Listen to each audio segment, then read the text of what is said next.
We begin our journey in the endless sweep of the desert, where the sun's warmth rests softly on grains of sand that have traveled for millennia, shaped by wind and time. The horizon stretches in silent expanse, a quiet sea of ochre and gold, broken only by the colossal silhouettes of the pyramids. These monumental structures rise from the sands like echoes of forgotten thought, like whispers of a world we only partially remember. They are both familiar and unknowable, their scale humbling, their presence enigmatic. In their silent, stoic form, they seem to speak to something deep within us, something that stirs when we consider the immensity of time and the fragility of human memory. As we approach the pyramids, the mind naturally wonders who built them and why. The stories told over generations, passed from one voice to another, hint at human ingenuity, devotion, and ambition. Yet there is a quiet sense that what remains is only a fragment of a much larger narrative, that these stones are merely the surface of a hidden history. Perhaps we are seeing the visible remnants of something vast, something older than our recorded past. Imagine a world where civilizations rose and fell, where knowledge was gathered, shared, and then lost, leaving only monuments as testimony to dreams and labor long forgotten. The pyramids may be the tip of that hidden reality, monumental points of reference in a landscape that remembers far more than we ever can.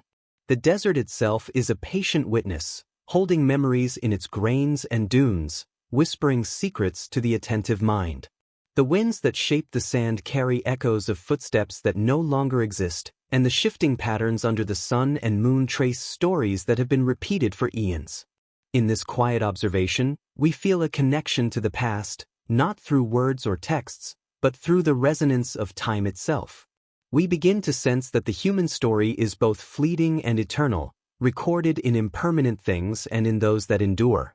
The pyramids, in their immovable calm, suggest both continuity and impermanence, stability and mystery. As night falls and the desert cools, the pyramids are silhouetted against the fading light, and the stars begin to emerge one by one. The transition from day to night is gentle, almost imperceptible, yet it transforms the scene. The pyramids, once bright and sunlit, now blend into the landscape, their sharp edges softened by darkness. In this quieting of the world, we begin to feel the weight of history as something both immense and intimate. Each stone becomes a silent sentinel, guarding knowledge we may never fully grasp, inviting us instead to imagine, to wonder, to dream. It is a world suspended between what is known and what is hidden, a liminal space where curiosity drifts like the desert breeze. We can imagine the hands that placed each stone, the care and precision required, and the human lives that intersected with these massive projects. And yet, there is a profound stillness that suggests there is more than human effort alone. Perhaps the pyramids were designed with understanding beyond our current comprehension, reflecting principles, patterns, or knowledge that we are only beginning to glimpse. It is a humbling thought, reminding us of the limits of perception, the patience of time, and the quiet persistence of memory. We realize that we are looking not only at architecture but at a dialogue across centuries, a conversation with minds that lived and thought in ways we can barely imagine. The mind begins to wander gently, following threads of speculation.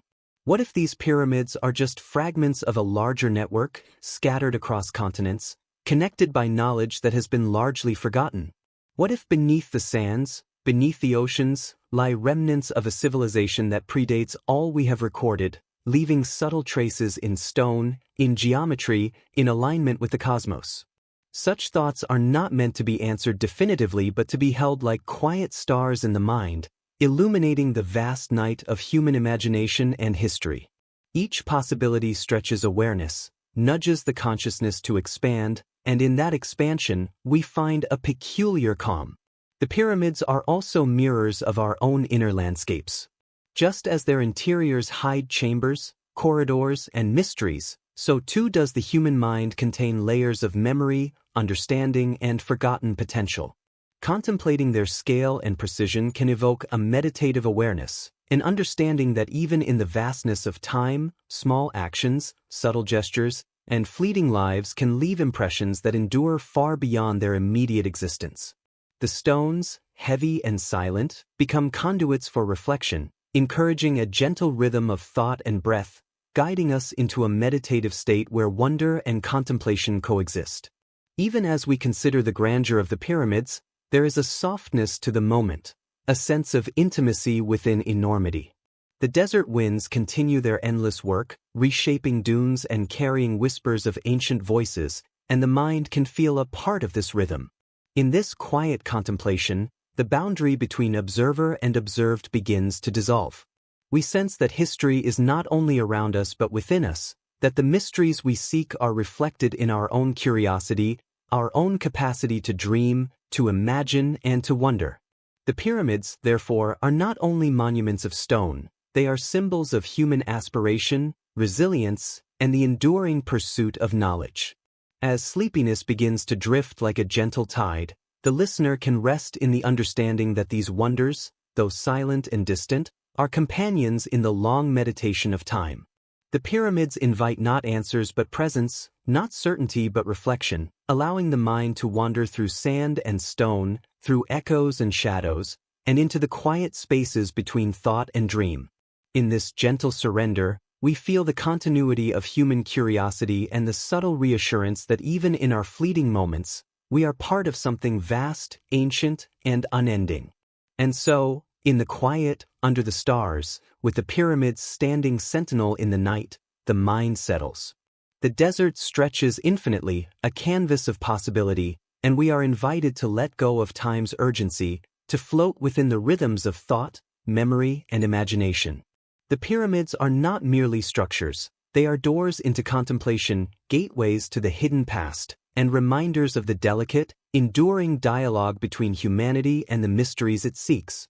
In their stillness, we find our own, and the journey, just beginning, carries the listener deeper into wonder, reflection, and the gentle embrace of sleep.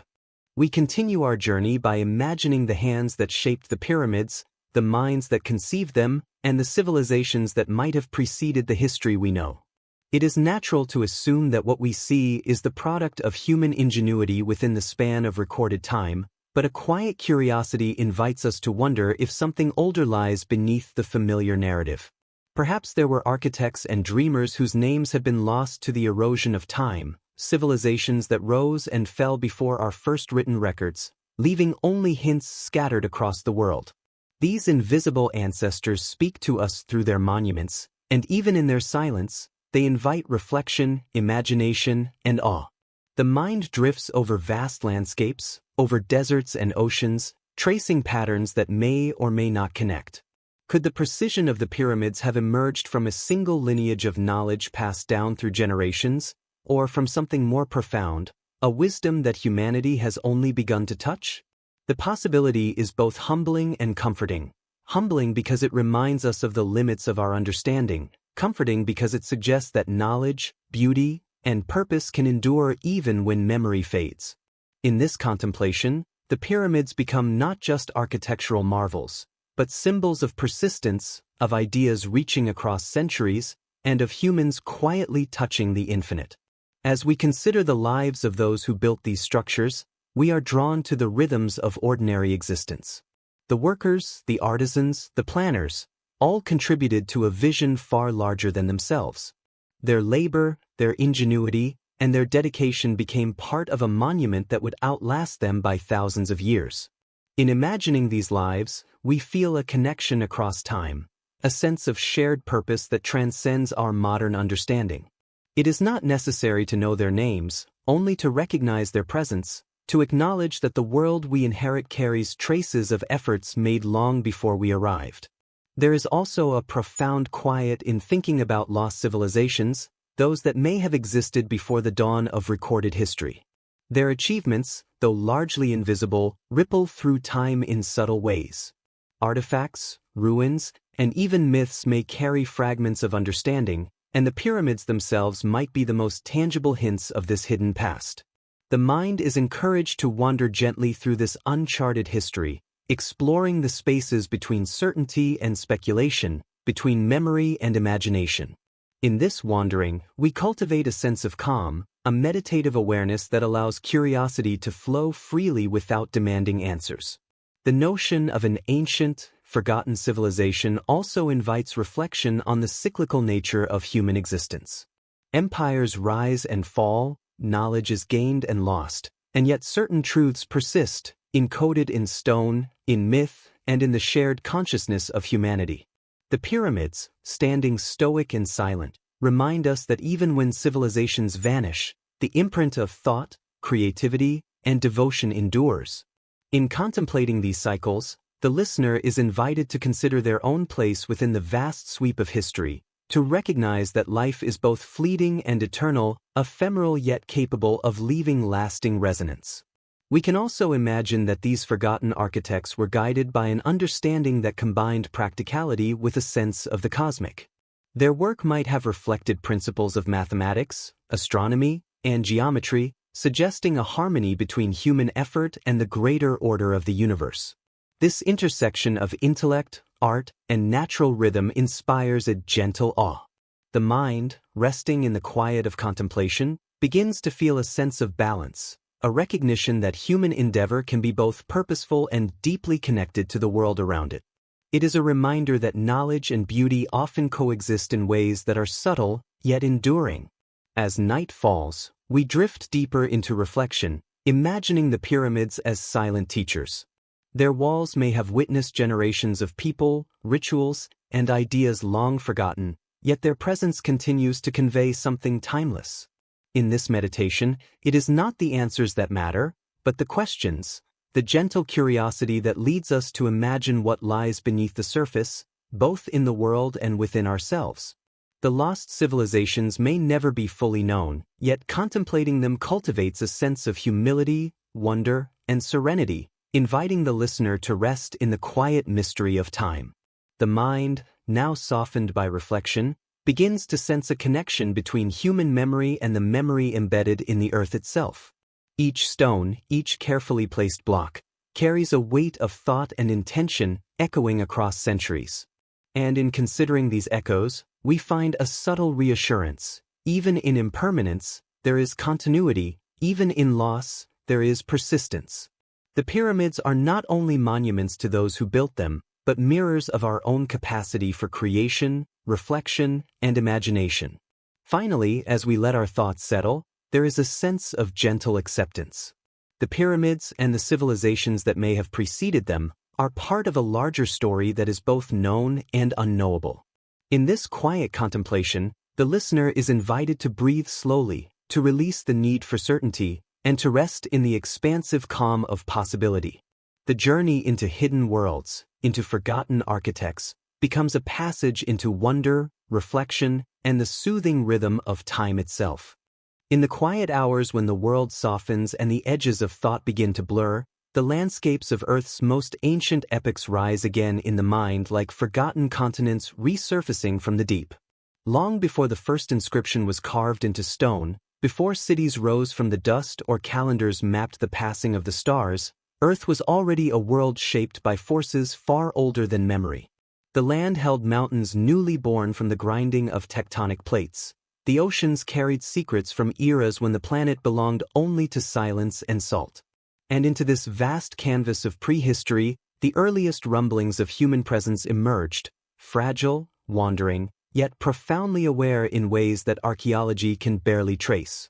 To imagine the world that existed tens of thousands of years before recognized civilization is to wander into unlit halls of time, where the ordinary boundaries between science and myth loosen. The familiar story of humanity, of agriculture emerging around 12,000 years ago, of writing appearing several millennia later, of monumental architecture rising last, creates a clean, linear procession. But nature rarely works in straight lines. Oceans rise and fall. Climates shift. Species surface and vanish. Entire ecosystems bloom and wither in cycles that dwarf the span of recorded history. If life behaves in patterns of ascent, collapse, and regeneration, why should humanity be any different? Why should we assume that our current arc is the first time humans aspired toward complexity? In the deep caves of Europe, figures of animals, bison, lions, mammoths, move across the stone with grace and anatomical precision, rendered by hands that lived more than 30,000 years ago. The pigments are still vivid, the compositions intentional, the creative impulse unmistakable. These were not crude attempts at communication by minds still forming. They were expressions of beings already capable of abstraction, symbolism, and refined skill. They stand as silent evidence that the intellect required for civilization existed long before civilization itself appeared.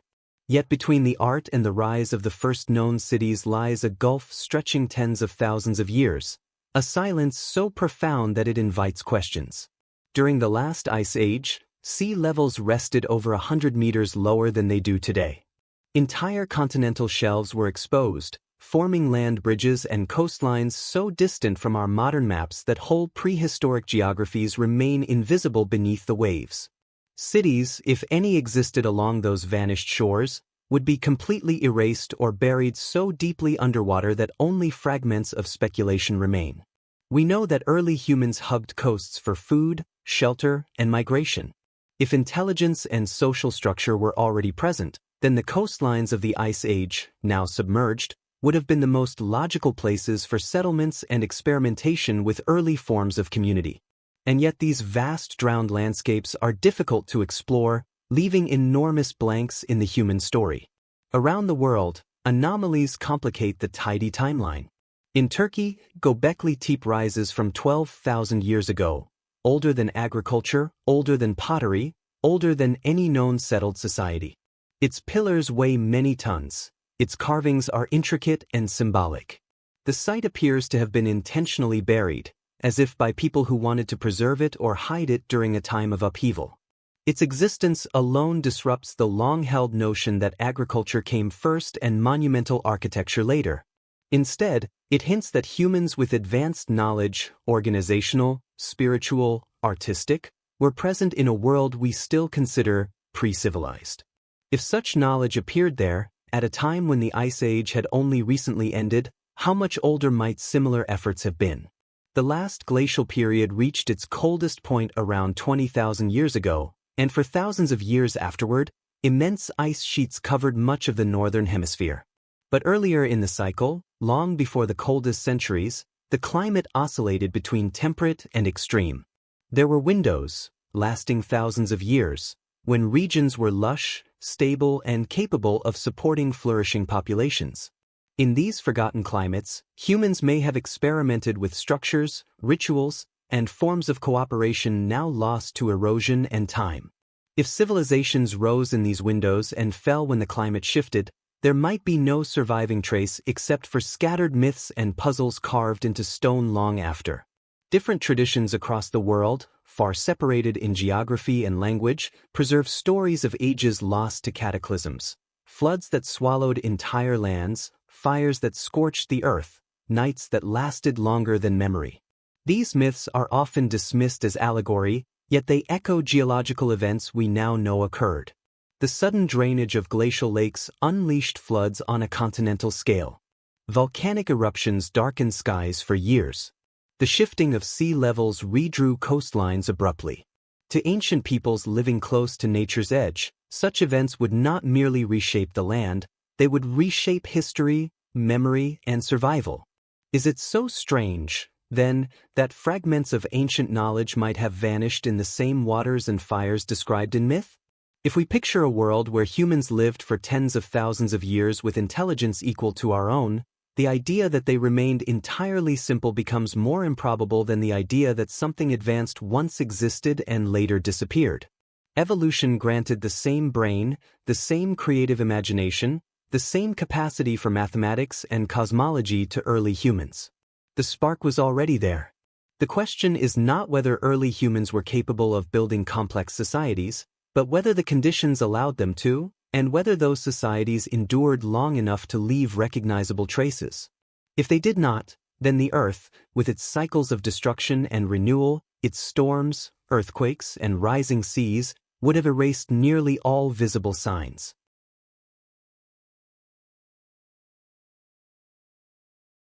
There is a quiet unease that settles in whenever we look at the ancient world and realize how many of its stories begin abruptly, without roots, without clear origins, as if entire chapters of humanity's past have been torn away. civilizations appear suddenly with knowledge that seems too mature for their supposed age, like a tree whose trunk is visible but whose roots have been hidden beneath centuries of sediment. Egypt emerges with monumental architecture already refined. Mesopotamia reveals writing not in its early scribbles, but in its structured, sophisticated form. The Indus Valley appears with urban planning that rivals modern design. Everywhere, the pattern repeats, complexity without a clear developmental trail. It is in this pattern that many scholars and dreamers alike sense the faint scent of something older, something foundational, something remembered rather than invented. When we trace the origins of sacred symbols, architectural forms, and cosmological ideas, we often find they stretch back far beyond the civilizations that preserved them in stone or clay. The symbol of the cosmic mountain, the world tree, the primordial waters, and the divided heavens appear across the globe, carried in myths written millennia apart by cultures with no known contact. The question is not whether these ideas spread, but where they began, and why they feel so ancient, so deeply embedded in the collective human mind. Myths and symbols often outlive the societies that shaped them. They drift through oral traditions, sometimes crossing continents, sometimes surviving in fragments, like shattered glass from an earlier mosaic. If the earliest civilizations inherited such symbols rather than inventing them, then what older worldview did they echo? Ancient Egypt, with its pillar-like obelisks and pyramid-shaped monuments, speaks of a primordial time called Zep Tepi, the first time when gods ruled on earth. While modern scholars interpret these tales as allegory, their precision, consistency, and cosmological depth hint that they may encode memories of actual events, filtered through myth. The same idea appears in Mesopotamia, where the Sumerians spoke of a time before the flood when divine kingship descended from the heavens. In India, texts describe yugas, vast cycles of time in which civilizations rise and fall across spans so immense they stretch the imagination. Even in the Americas, myths of earlier ages, destroyed by fire or water, speak of world cycles rather than a singular beginning. These stories feel like echoes of forgotten eras, remembered not as history, but as symbolic tales passed through countless generations. If we imagine tens of thousands of years of human presence before writing, the possibility arises that stories of earlier ages might not be inventions but memories, distorted, poetic, symbolic, but memories nonetheless. Oral cultures have preserved astonishing accuracy over long periods, sometimes maintaining details for tens of thousands of years. Aboriginal Australian groups have oral traditions describing landscapes that were submerged at the end of the last ice age, and geological analysis has confirmed the accuracy of their accounts.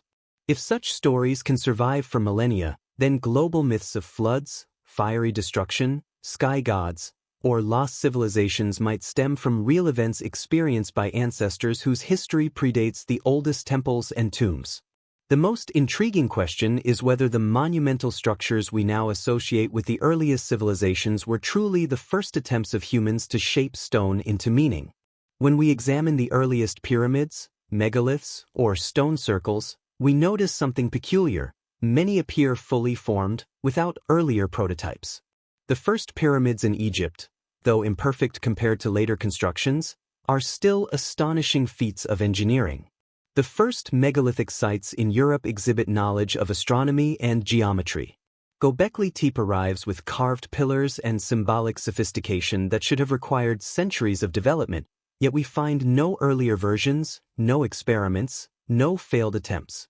It is as if the builders already possessed the knowledge when the structures were created, suggesting inheritance rather than invention. Archaeology often relies on the survival of materials, yet nature is selective in what it preserves. Early wood structures, which could have been complex and architecturally significant, would have vanished within centuries. Textiles, pigments, organic tools, all erased by time. Only stone endures long enough to survive tens of thousands of years, and even stone can weather or be buried beyond reach. If earlier societies built primarily with wood, clay, or plant fibers, then their cities could have risen and fallen without leaving a trace. Floods can erase entire settlements within days. Rising seas can swallow coastlines without mercy. The further back we go, the more likely it becomes that the record is incomplete, not because nothing existed, but because what existed was swallowed by Earth's ever-changing surface. Around the world, we encounter remnants that challenge the neat timeline of human progress. Massive stones that seem to defy the tools available at their supposed time. Pillars carved with symbolic language far older than writing. Alignments with celestial bodies that require precise astronomical knowledge. And beneath many ancient sites, deeper layers hint at earlier constructions, sometimes thousands of years older than the structures above.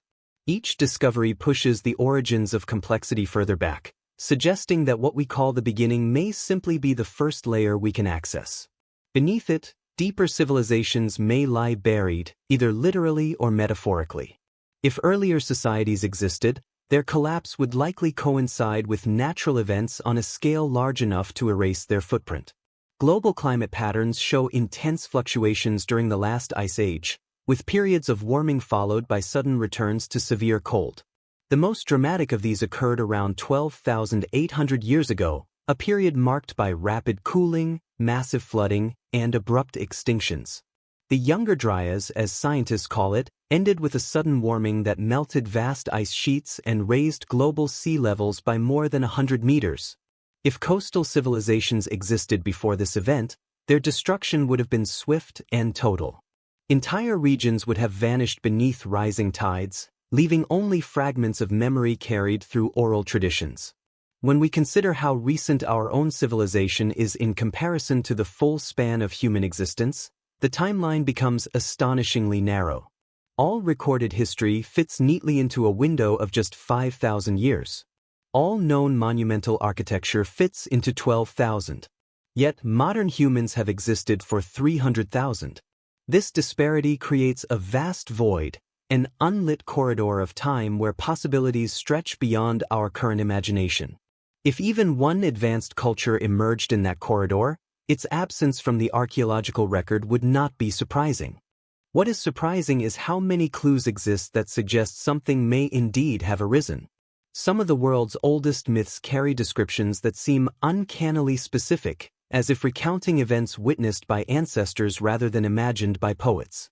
Encounters with oceanic deluges. Land swallowed by darkness. Fires falling from the sky. Mountains shaking. Strange visitors bringing knowledge. While modern interpretations caution against reading too much into these accounts, geological evidence confirms similar events occurred repeatedly across prehistory. A myth describing a great flood could easily reflect memories of the immense meltwater floods that reshaped continents.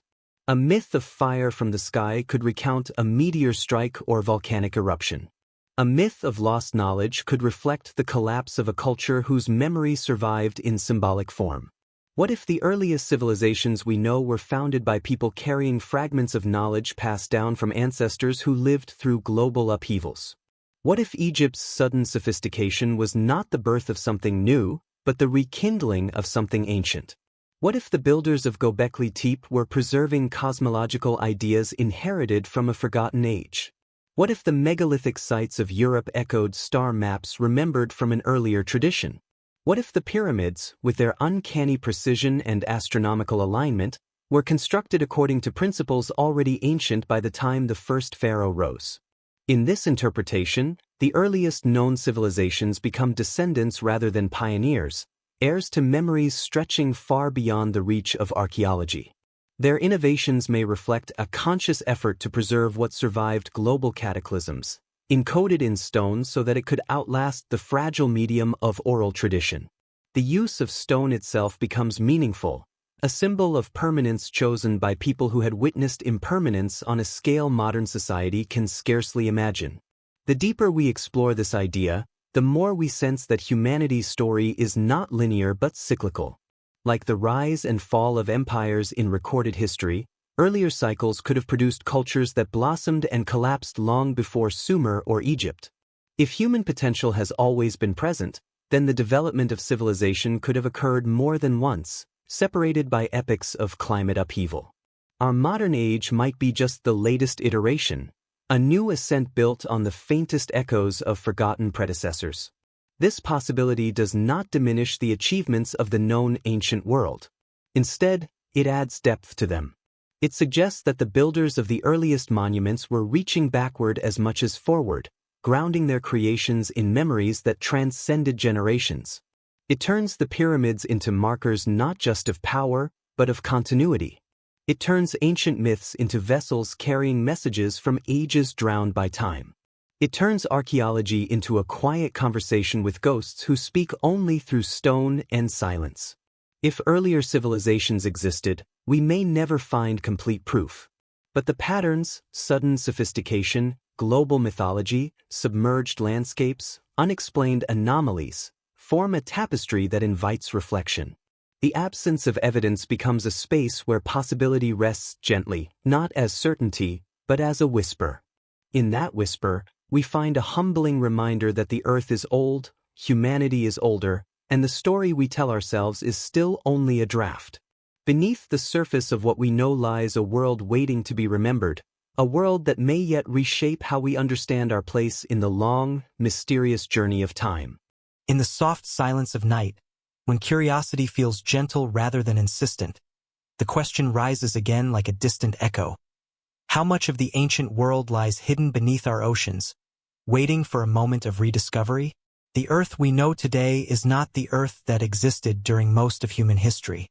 Coastlines have migrated, continents have shifted, rivers have carved new paths while old ones dried into memory. The world has been rebuilt again and again by forces far older and more patient than humanity, and whatever lived before us was shaped, erased, and reshaped by these relentless cycles. In this shifting landscape, the earliest chapters of our story may lie deep beneath the waves, preserved not as ruins standing against time, but as silent shadows on the ocean floor. During the last ice age, when enormous glaciers locked away vast amounts of water, sea level was dramatically lower than it is now.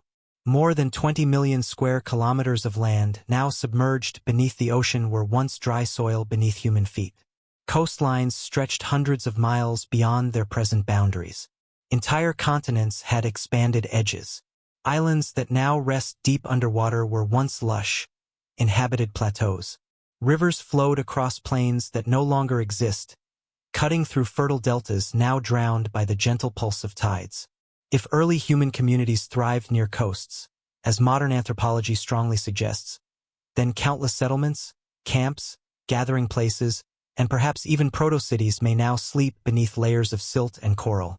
Imagine for a moment that the world's original cities might not lie in deserts or on riverbanks, but far offshore, in places now traversed by whales and ocean currents. If human groups were already experimenting with complex structures, rituals, and social organization during the warmer phases of the Ice Age, the coast would have been the most natural place for them to settle. Near the sea, resources were abundant and predictable. Fish, shellfish, sea mammals, edible plants, and access to transportation would have supported larger populations than inland regions. Water routes were safer than overland travel, encouraging exploration and the spread of ideas long before the invention of writing. And yet, these very regions, ideal for early development, are now lost to history, drowned beneath millennia of rising seas. The slow thaw at the end of the last ice age brought dramatic transformation. The melting of the ice sheets was not gentle or gradual but often sudden and catastrophic. Massive meltwater pulses surged into the oceans, raising sea levels abruptly and drowning entire landscapes in a matter of centuries, or in some cases, perhaps within decades. To people living in those vulnerable regions, the sea would have appeared to rise like a devouring force, swallowing forests, plains, and settlements. Myths from cultures around the world speak of floods that consumed ancient lands, and while these stories vary in detail, their consistency suggests they may recall real events witnessed by distant ancestors. What is now myth may once have been memory. Archaeological hints of lost coastal worlds occasionally emerge, offering small glimpses into what may lie hidden. Off the western coast of India, fragments of structures and tools have been found at depths, suggesting that settlements once existed where the ocean now rolls. Near Japan, underwater formations raise questions about whether natural forces alone shaped the submerged terraces and steppes. In the Black Sea, evidence of ancient shorelines lies deep below the surface, aligned with periods of catastrophic flooding. Off the coast of the British Isles, Doggerland, once a vast land bridge connecting Europe to Britain, has yielded artifacts from hunter-gatherer groups who lived in a world now darkened by the sea. These discoveries do not confirm the existence of advanced Ice Age civilizations, but they reveal a truth we cannot ignore. The map of ancient humanity is incomplete, not because nothing existed, but because the Earth has hidden large portions of it. The oceans, vast and dark, are the least explored regions of our planet. We have mapped the surface of Mars more thoroughly than the floors of our own seas. Most underwater areas remain unreachable without advanced technology, and even then, visibility, depth, and pressure create barriers. If stone structures, monuments, or artifacts rest in deep water, they may never have been touched by human hands since the moment they were submerged. In shallower regions, shifting sands, coral growth, and marine life can conceal all evidence of human presence. Even sophisticated marine archaeology can miss structures hidden beneath layers of sediment thicker than buildings themselves. The question then becomes, if an ancient civilization, or even a precursor culture with early forms of complexity, once thrived along Ice Age coastlines, what would remain today? The answer is both discouraging and intriguing. Organic materials would have disappeared quickly. Wood, textiles, ropes, and baskets would dissolve into the currents. Mud-brick homes would collapse and merge with the seafloor. But stone, if used, could survive. Tools, carvings, and foundations might remain beneath layers of sand and silt, protected by the cold stillness of deep water. If early humans built temples, observatories, or ritual sites near coasts, echoes of those structures might still lie in silence, waiting for us to uncover them.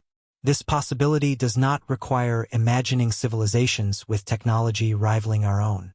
It simply acknowledges that humans with modern brains, creativity, and intelligence lived for tens of thousands of years before the rise of known civilizations.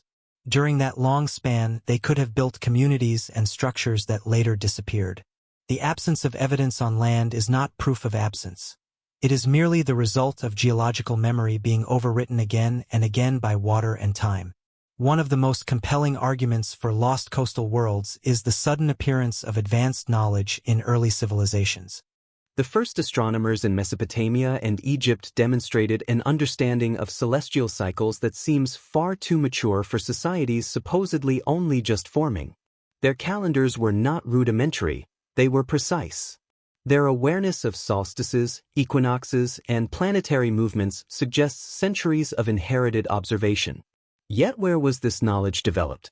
The earliest cities show no gradual accumulation of astronomical skills. Instead, the knowledge appears as if it were remembered from earlier generations rather than discovered anew. The same is true of architectural technique. The geometric precision seen in some ancient structures implies familiarity with measurement systems that should have taken millennia to perfect. But the archaeological trail leading to these systems is faint, broken, or missing entirely. Could early coastal cultures have developed these techniques during periods of stability, only for the knowledge to survive in fragments after their lands were destroyed?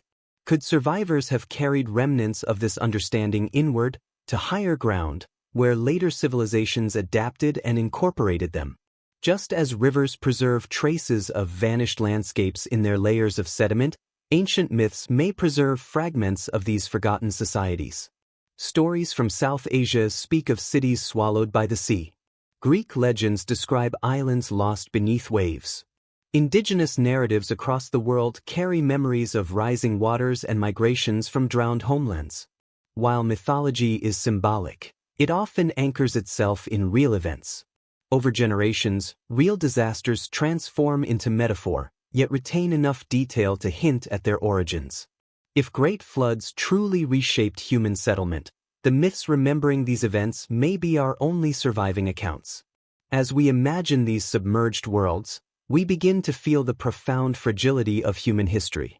Our species has always been vulnerable to nature's rhythms: weather, sea, earth, and sky. The coast, though rich and nurturing, is never truly stable. Storms erode. Seas rise. Rivers shift. What is built at the water's edge lives on borrowed time. If humanity's earliest experiments with settlement and complexity occurred in these delicate zones, then their disappearance becomes almost inevitable. The ocean does not preserve, it transforms. What falls into it becomes part of a slow, shifting story written in currents rather than stone. Yet the idea of lost coastal worlds does not diminish our understanding of human achievement. Instead, it expands it. It suggests that the story of civilization may be far older than the ruins we have found. It hints that human ingenuity did not appear suddenly, but re-emerged after cycles of loss and renewal. It allows us to view the ancient world not as a beginning, but as a revival of knowledge carried through generations like embers surviving a long winter. The ocean, in its vastness, may hold answers to questions we have barely begun to ask. If deep-sea exploration advances, if technology permits us to map the seafloor in detail, we may eventually discover traces of what once stood on long-lost shores. Perhaps foundations of forgotten structures, aligned with ancient stars. Perhaps carvings eroded but still recognizable. Perhaps stone tools lying undisturbed for 12,000 years. Or perhaps something more elusive, patterns, shapes, or arrangements that suggest organization, purpose, and human intention. Until then, we live with possibility. And possibility is often more powerful than certainty. It invites wonder. It awakens the imagination. It reminds us that the earth is ancient, restless, and mysterious. It encourages us to question what we think we know and to listen for the quiet stories hidden beneath waves. In contemplating the submerged world, we also confront a deeper truth about humanity. Our past is not a straight line, but a tapestry woven with loss and rediscovery. Entire chapters may be missing, but their absence invites reflection rather than frustration. The ocean holds them gently, in silence, as if waiting for us to learn how to listen. The Great Pyramid of Giza rises from the sands not merely as stone stacked upon stone, but as a monument to human imagination, precision, and ambition. Even now, after thousands of years, its perfection continues to confound, not only for its sheer scale but for the profound sophistication embedded in every corner, every alignment, and every carefully chosen block. One cannot contemplate its structure without sensing the minds that conceived it, the hands that labored to shape it, and the purpose that guided its construction. It stands as a quiet enigma, a testament not only to the physical might of its builders but to their intimate understanding of mathematics, astronomy, and perhaps even principles we are only beginning to grasp. The sheer scale of the project invites wonder. Each stone, weighing several tons, had to be quarried, transported, and placed with such precision that the structure has remained virtually unchanged for over 4 millennia. The methods of moving and arranging these stones remain a subject of intense speculation. Ancient ramps, sledges, and levers are often proposed, yet no single technique fully explains the seamless perfection achieved. The blocks fit so precisely that even a thin blade cannot be inserted between them. Some stones weigh over 70 tons, yet were moved and aligned with remarkable exactness. This precision hints at knowledge of physics, engineering, and geometry far beyond what might be expected from a civilization often portrayed as primitive by conventional narratives. Equally compelling is the pyramid's astronomical alignment. The Great Pyramid is oriented almost perfectly to true north, deviating by only a fraction of a degree. Such precision is extraordinary even by modern standards, demanding careful observation of the stars, sophisticated tools, and a deep understanding of the Earth's rotation.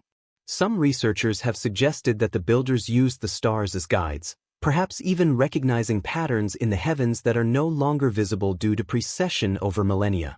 The alignment may have had ceremonial, symbolic, or practical significance, linking the terrestrial and celestial in a way that resonates across time.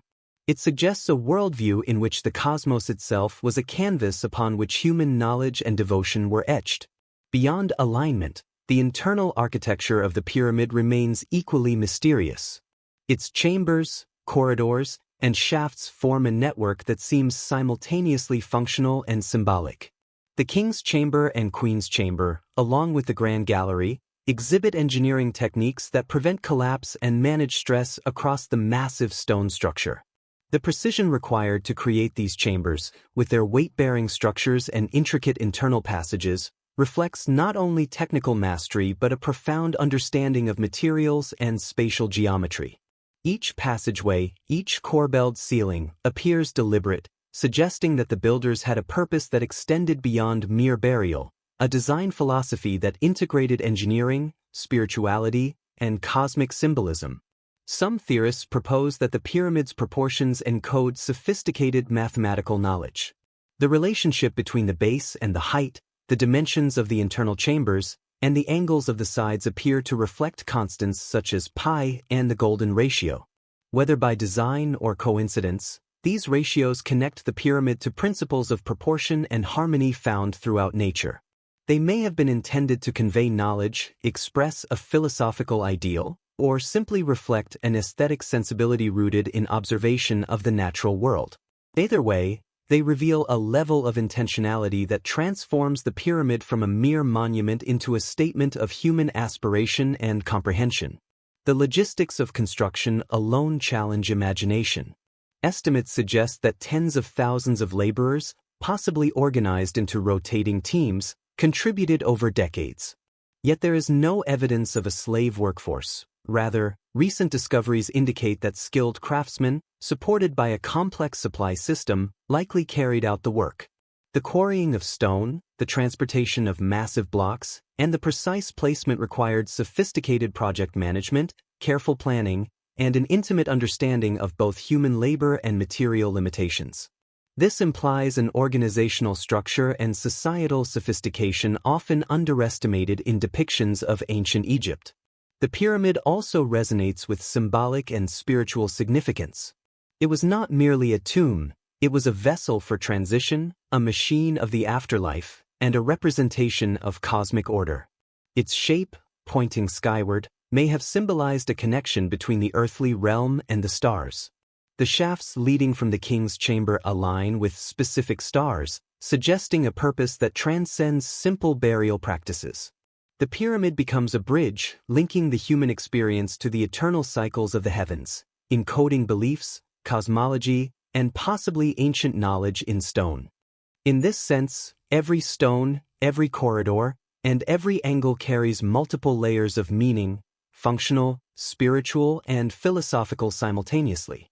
There is also the mystery of knowledge transfer.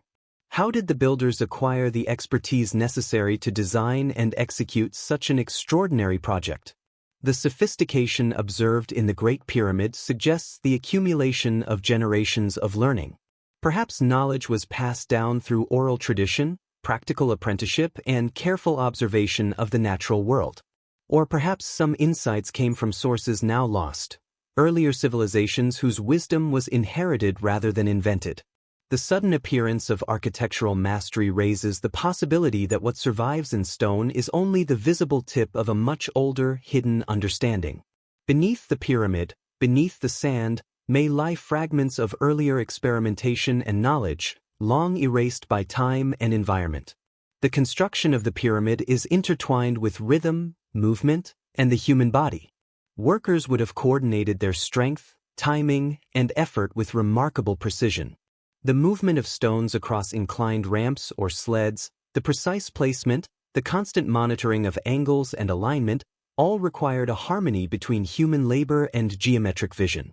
One imagines a silent choreography of hundreds, perhaps thousands, moving in unison, guided by skill, observation, and collective memory. There is a poetic quality to this. The human body itself becomes a tool, an instrument in the creation of something monumental and eternal. Even in its silence, the pyramid speaks across millennia. Its survival defies entropy, climate, and human activity. Sandstorms, earthquakes, and centuries of erosion have not diminished its presence. To stand before it, even in imagination, is to feel the weight of human ambition, the passage of time, and the persistence of vision. It embodies not only the knowledge of its builders but the enduring capacity of human beings to reach beyond themselves, to touch the eternal through effort, observation, and intention. Each block, each alignment, each internal passage is a whisper from the past, a soft meditation on ingenuity and aspiration. The mysteries of the pyramid extend into dimensions we have yet to fully comprehend. Recent discoveries reveal voids and chambers previously unknown, hinting at purposes beyond burial, perhaps for resonance, energy, or symbolic effect. The absence of definitive answers does not diminish its impact. It invites curiosity, speculation, and reflection. The pyramid encourages a kind of meditative engagement, a surrender to wonder, a slow tracing of lines and angles in the mind, a contemplation of the minds that conceived it, the hands that built it, and the mysteries that remain. In this way, the pyramid is not only an architectural marvel but a vessel for thought, imagination, and the quiet rhythms of the human mind. And so, as one drifts into contemplation, the pyramid becomes more than stone. It is a meditation, a philosophy, a narrative of effort, understanding, and cosmic aspiration. It reminds us that human knowledge is ancient, that skill can appear suddenly in a context that confounds linear expectations, and that the world we see is only a fragment of what has existed. The Great Pyramid stands as an invitation to wonder, to reflect, to imagine, and to recognize that behind every stone lies the echo of intellect, ambition, and a consciousness reaching across the millennia. It is a monument not just to what humans can build, but to the enduring curiosity that drives them, the desire to understand, and the quiet pursuit of perfection in a world that constantly changes. The pyramids of Egypt are not alone in their silent grandeur. Across continents, in deserts, mountains, and river valleys, other monuments rise from the earth, echoing forms, proportions, and alignments that seem both deliberate and mysterious. From the stepped structures of Mesoamerica to the megalithic temples of Malta, the resonance is subtle yet unmistakable. These distant constructions, separated by oceans and millennia, invite the mind to wander gently through possibilities, to consider that human civilizations, though geographically isolated, may share a rhythm of thought, a universal impulse toward order, meaning, and permanence. The imagination is invited to drift, softly connecting the visible threads of human creation into a tapestry of quiet wonder. There is something meditative in tracing these parallels. Each site, with its stones carefully placed and aligned, suggests a similar awareness of geometry, proportion, and cosmic patterns. Though separated by thousands of miles, a shared language emerges, not of words, but of forms, alignments, and purpose. The mind can rest in this subtle symmetry, noticing patterns without needing to fully explain them. It is enough to sense the harmony, the gentle echo of intention across time and space, and to marvel at the human impulse to reach beyond the immediate, to build structures that endure, inspire, and communicate silently with the future. In considering these connections, the mind begins to drift toward the possibility of a shared origin. Perhaps these ancient builders were guided by similar knowledge, by awareness that combined observation of the natural world with deep reflection, intuition, and imagination. Perhaps there were systems of understanding, networks of thought, or traditions of wisdom that traveled across seas and continents, leaving subtle traces in stone. The listener is invited to explore these possibilities gently, without urgency, allowing the mind to follow the quiet trails of speculation as they stretch across the vast landscapes of history, memory, and imagination. The beauty of these parallels is not only in their physical alignment, but in the stories they suggest about human consciousness. There is a remarkable continuity in the desire to create, to organize, and to mark existence in forms that transcend immediate utility. Each structure becomes a meditation on intention, a testament to patience, and an echo of curiosity. In recognizing this continuity, the listener can feel a soft reassurance that humanity, even across space and time, has consistently sought meaning, understanding, and connection. These monuments, separated yet resonant, invite contemplation of the subtle unity of thought and purpose, and of the quiet threads that link human minds across centuries. Even as the mind drifts among these distant sites, there is a gentle invitation to wonder about the unseen connections.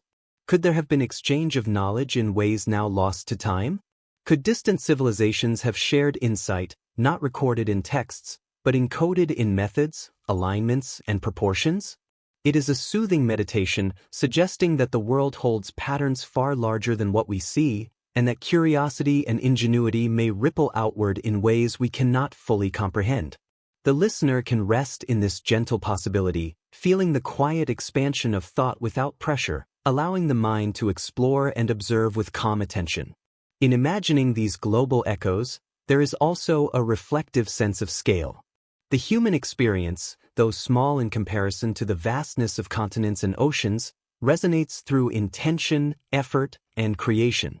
A single monument, a single alignment, becomes part of a larger network of human presence, a web of awareness that extends beyond individual lifetimes. The pyramids, the temples, the megaliths, each is a node in this quiet network, holding knowledge, imagination, and intention in forms that endure.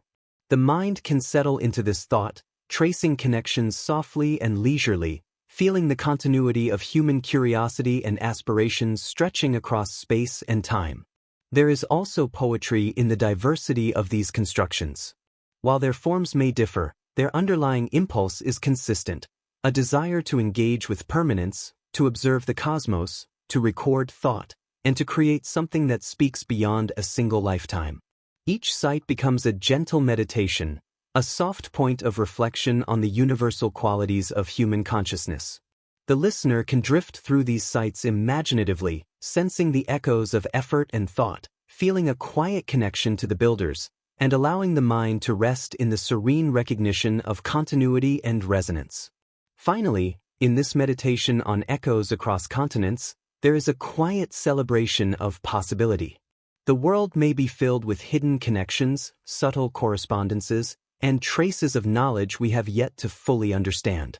Even if many remain unseen, the mind can float in the gentle awareness that human endeavor, imagination, and reflection are not isolated. They ripple across time and space, inviting contemplation, wonder, and calm. The pyramids are part of this vast, interconnected tapestry, and in reflecting on these global echoes, the listener can settle into a meditative state, drifting peacefully between observation, imagination, and the soft embrace of quiet sleep. Beyond the grand shapes and alignments of the pyramids lies a subtler world, one of symbols, carvings, and glyphs, an invisible language that speaks in silence. These marks, etched into stone with care and precision, seem at first to be simple decorations or functional notations, but when held in quiet contemplation, they begin to reveal something deeper. Symbols are not merely signs, they are echoes of thought, fragments of consciousness frozen in matter, invitations to explore meanings that may have existed long before we learned to record history in words. Each curve, line, and shape carries intention, a subtle message left for minds willing to receive it.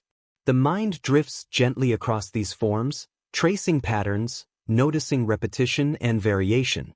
Some symbols mirror the cycles of nature, the sun rising and falling, the changing seasons, the phases of the moon.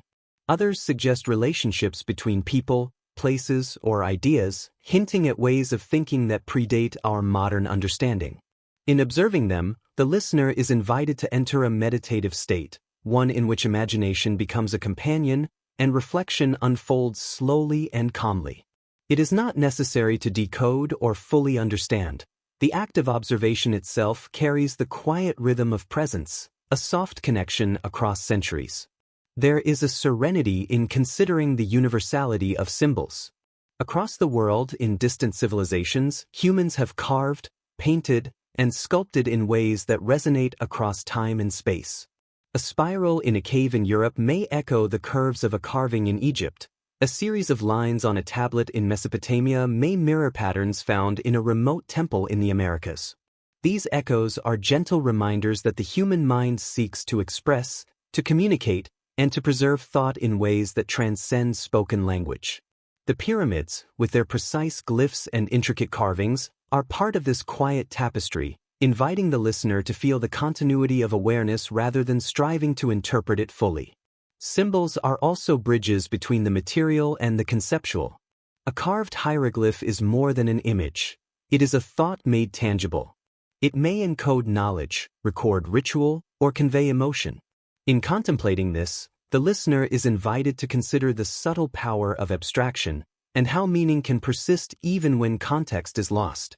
The mind begins to float in a gentle meditation on the interplay between permanence and impermanence, Noticing that though civilizations fade, the ideas they encode in symbols endure, waiting to be rediscovered by patient attention and reflection.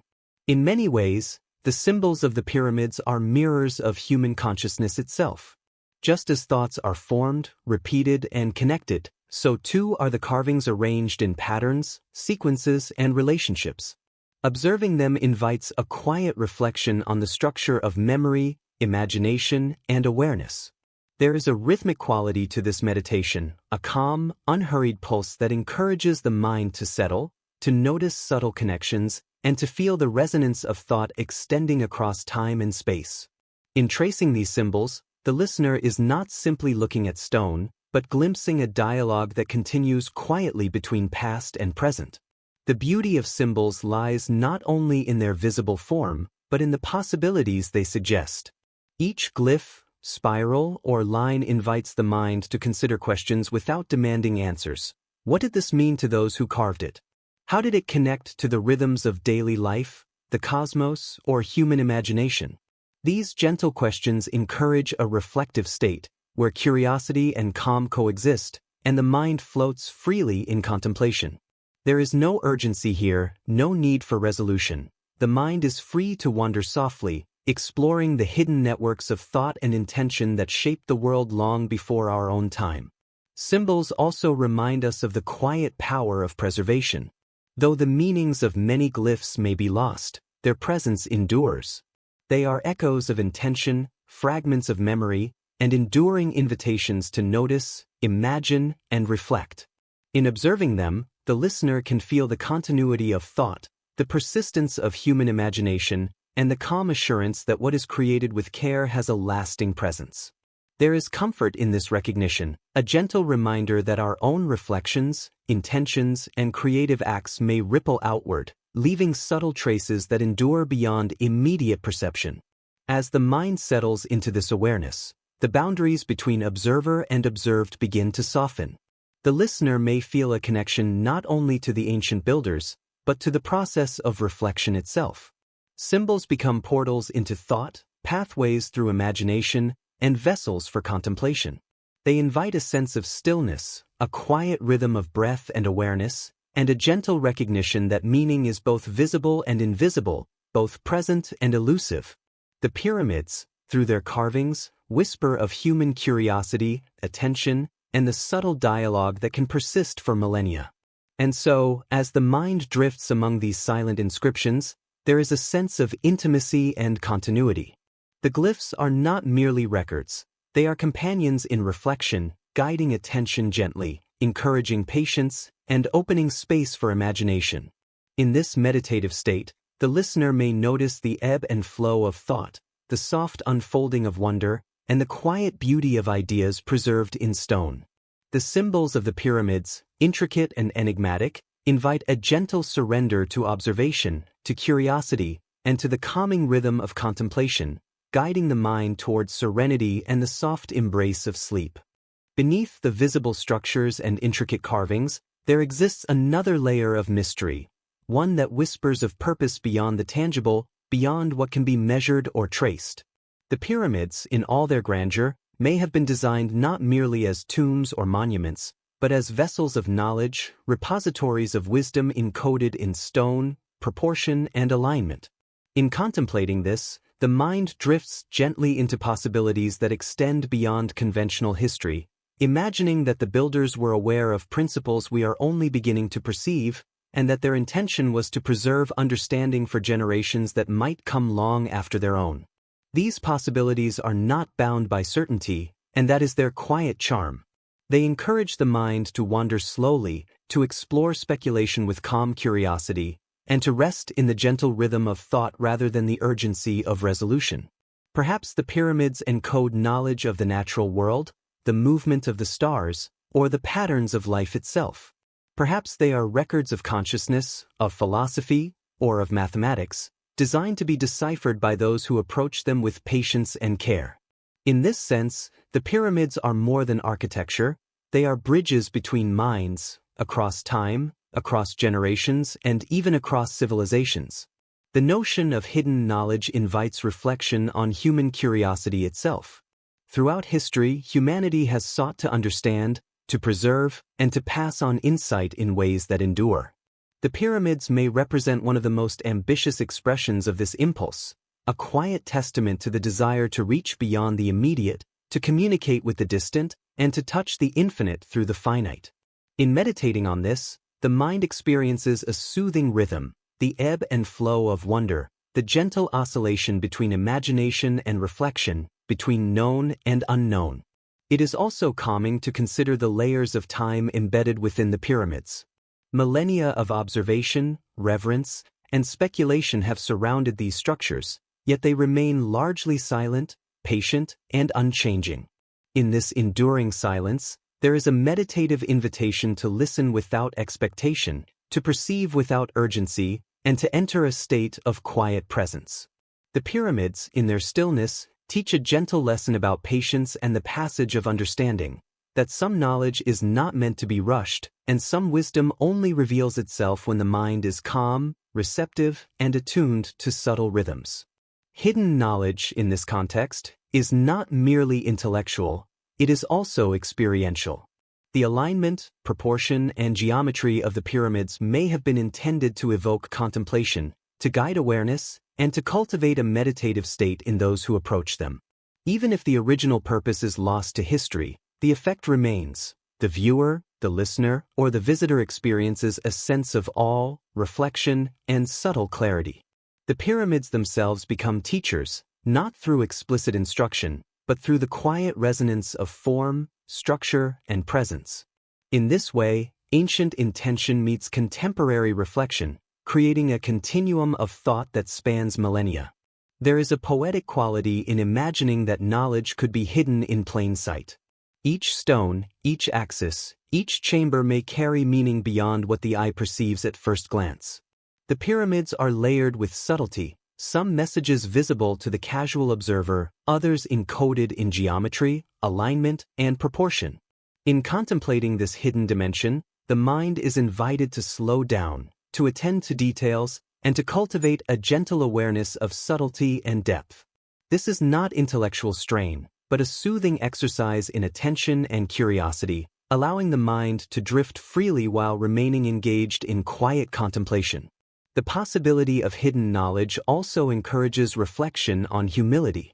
Even as we imagine advanced understanding encoded in stone, we are reminded that human perception is limited and that much of the past may remain unknowable. Yet in this acknowledgement of mystery, there is serenity. We can accept the limits of understanding while still participating in the gentle act of exploration. The pyramids, silent and enduring, offer a safe space for the mind to dwell in this balance between curiosity and acceptance, between seeking and resting, between the known and the ineffable. Finally, contemplating hidden knowledge invites a sense of timeless connection. The pyramids are not static, they are points in a continuum of human thought, linking those who built them to those who seek to understand them today, and to generations yet to come. In imagining these invisible connections, the listener can feel a gentle resonance, a quiet sense that we are part of something larger than ourselves, a network of curiosity, reflection, and imagination that stretches across centuries. The pyramids, in all their grandeur and subtlety, become guides in this meditation, leading the mind into calm reflection, wonder, and the soft descent toward sleep. There is a quiet power in contemplating the hidden traces of civilizations that may have preceded our own. The pyramids, monumental and enduring, might not stand alone, but rather as echoes of a lineage of thought, construction, and knowledge that stretches far beyond the records of history. The notion that humans may have inherited knowledge from civilizations long vanished invites reflection on the impermanence of memory, the persistence of ideas, and the delicate thread that connects past to present. In considering this, the mind drifts gently through time, following the subtle contours of possibility, tracing patterns that may exist only in speculation, yet offering profound calm in the act of contemplation itself. We can imagine the hands of those who came before, working with awareness, care, and understanding of principles that were eventually lost or obscured. Perhaps these early civilizations discovered mathematics, astronomy, and geometry in ways we have only begun to rediscover. Perhaps they left behind monuments, artifacts, and patterns intended to guide or inspire those who would follow, messages encoded in stone, buried in the landscape, and reflected in the natural world. The mind, moving through this gentle speculation, finds a rhythm in curiosity, a soft ebb and flow of imagination and reflection, inviting meditation rather than conclusion. The possibility of inherited knowledge carries with it both humility and wonder. Humility, because it reminds us that what we know is only a fraction of what has ever been understood. Wonder, because it suggests that human creativity, intelligence, and insight are enduring forces capable of transcending the boundaries of memory and time. The pyramids, in this light, become more than monuments. They are conduits of connection, bridging lost wisdom with contemporary imagination, and linking generations in a continuum of inquiry and reverence. The mind rests in this gentle awareness, tracing lines between what is known and what is hidden, without urgency or demand for certainty. In imagining these hidden lineages, one can also sense the subtle beauty of cycles. Civilizations rise, flourish, and sometimes vanish, leaving behind fragments of knowledge that persist in stone, in myth, and in memory. Each pyramid may be a silent witness to one of these cycles, a point of continuity in an otherwise fleeting flow of human activity. Observing this rhythm, the listener is invited to consider the impermanence of life alongside the endurance of intention, and to rest in the soft tension between what is transient and what persists. There is a meditative comfort in this duality, a recognition that while individuals and societies may fade, ideas, effort, and creativity echo quietly across time. The idea of inherited knowledge also encourages reflection on mystery itself. Not all questions have answers, and not all traces will be found. The pyramids may contain secrets that were never meant to be fully understood, or perhaps knowledge that is only partially accessible to those who approach with patience and contemplation. This uncertainty is not troubling. It is soothing. It allows the mind to wander gently through possibility, to explore without pressure, and to experience the quiet delight of imagining what might lie beneath the surface of history. In this way, curiosity becomes a form of meditation, an exercise in calm exploration rather than urgent pursuit. Even the gaps in knowledge have their own poetry. The absence of records, the erosion of memory, and the disappearance of civilizations remind us that human existence is both fragile and resilient. These gaps invite reflection on the impermanence of human endeavor, while simultaneously highlighting the subtle ways in which persistence manifests. The pyramids themselves are the proof, silent, enduring, and imbued with intention. They carry a presence that transcends the span of lifetimes. The mind, resting in this recognition, is soothed by the knowledge that even when direct understanding is lost, continuity remains through patterns, structures, and echoes of thought. In considering the possibility that knowledge was passed down, one is also drawn to the universality of human curiosity. Across time and space, humans have sought to understand the world, to mark their place within it, and to preserve insight for those who follow.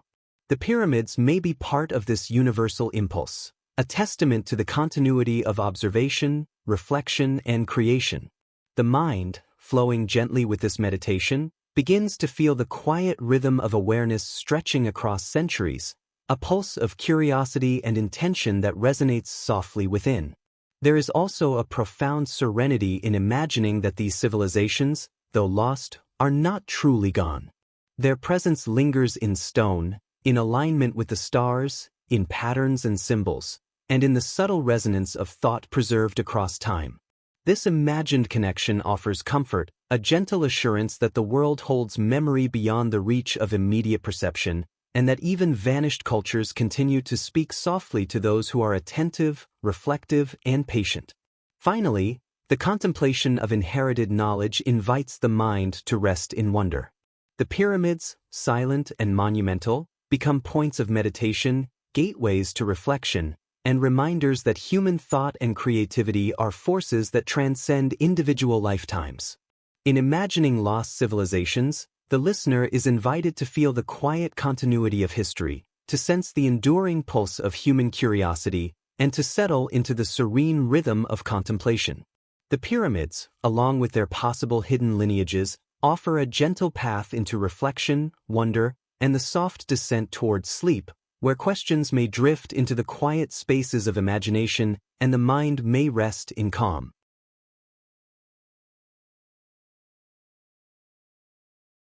Beneath the surface of the earth, hidden from sight and memory, lie spaces that speak softly of human ingenuity and survival. Across the globe, ancient peoples carved vast subterranean networks, cities beneath mountains, tunnels beneath deserts, chambers below hills, places that could house thousands, protect communities, and endure for centuries without sunlight. These underground structures are quieter, older, and often more enigmatic than their surface counterparts. They remind us that human creativity has always sought refuge in the hidden, that safety and secrecy are as essential to survival as beauty and ceremony. When we descend mentally into these spaces, we begin to sense an ancient dialogue with the world, one that is patient, protective, and profoundly aware of cycles beyond a single human lifetime. These subterranean complexes reveal patterns that speak to both practical needs and spiritual symbolism. Take the tunnels of Derinkuyu in Turkey, an underground city that could shelter entire populations during invasions. The architecture is deliberate: narrow passageways to slow intruders, ventilation shafts to circulate air, wells to collect water, and storage spaces for food.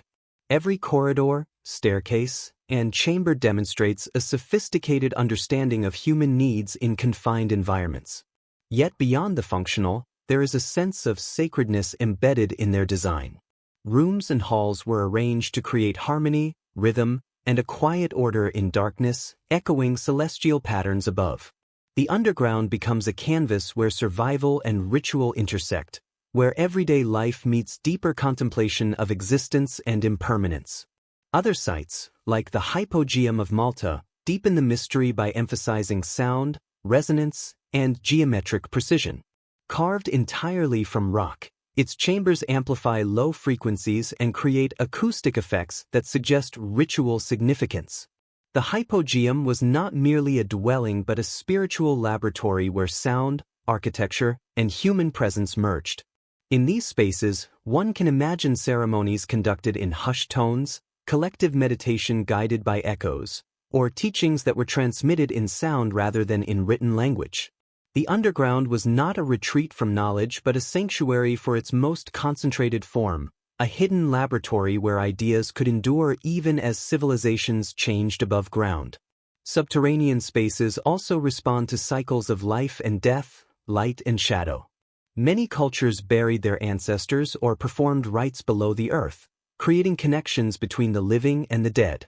The act of going underground is symbolic.